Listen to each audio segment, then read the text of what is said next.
Graduating na po ako noon, grade 10. Tapos, engineering naman po yung boyfriend ko.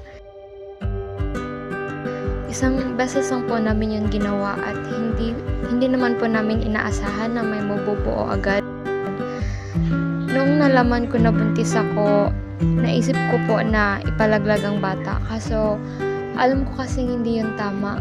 Pati isa na rin po ay relihiyoso din po kasi yung pamilya ko. Kaya ayun, dahil doon napatigil ako sa aking pag-aaral dahil na rin sa hiya na aking nararamdaman. Teenage pregnancy in the Philippines is indeed rising. That's why we need to help adolescents equip themselves with proper decision making and protecting themselves. The risky sexual behavior of the adolescents has been quite alarming.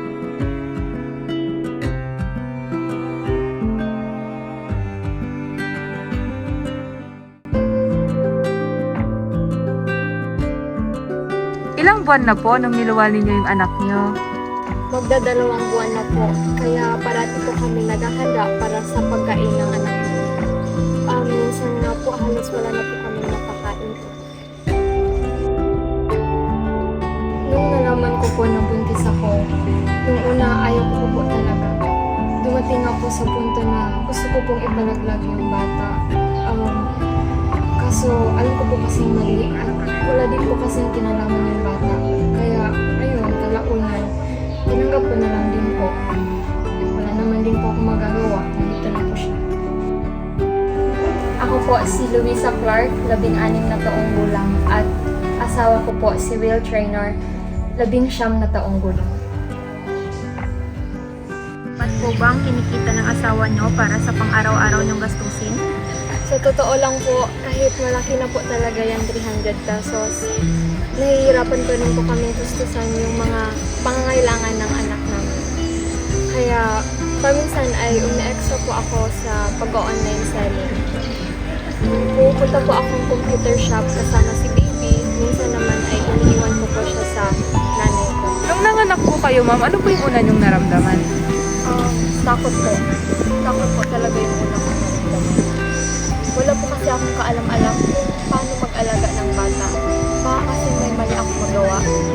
Kaya sa tuwing umiyak siya, hindi ko po alam anong gagawin. Mahirap pala. Mahirap po pala talaga magkaanak pala nito. Nag-aral po ako hanggang grade 10. Pero wala naman pong naituro sa amin tungkol sa mga birth control. Kung may alam lang po talaga ako sa mga pills, edi sana ay naiwasan ko po itong nangyari sa amin. It doesn't mean that in a certain place in the Philippines has a very high incidence of teenage pregnancies. Filipinos are more sexual, or the activity itself is more among our teenagers. It is really because of the fact that we are pro-life. In other first world countries, they have access to contraceptives, and they could also go to their guidance counselors without the consent of their parents.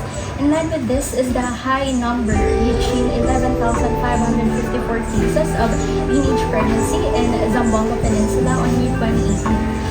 The idea is, I think, for the government to have a program for the youth, to educate them. Unfortunately, we don't have a very good program. Hindi ko talaga inakala na ganito yung mangyari sa kanya. Kahit pagalitan ko man siya, ay wala na akong magagawa. Kaya tinulungan ko na lang siya at inalalayan kasi yung anak niya ay ako ko man din.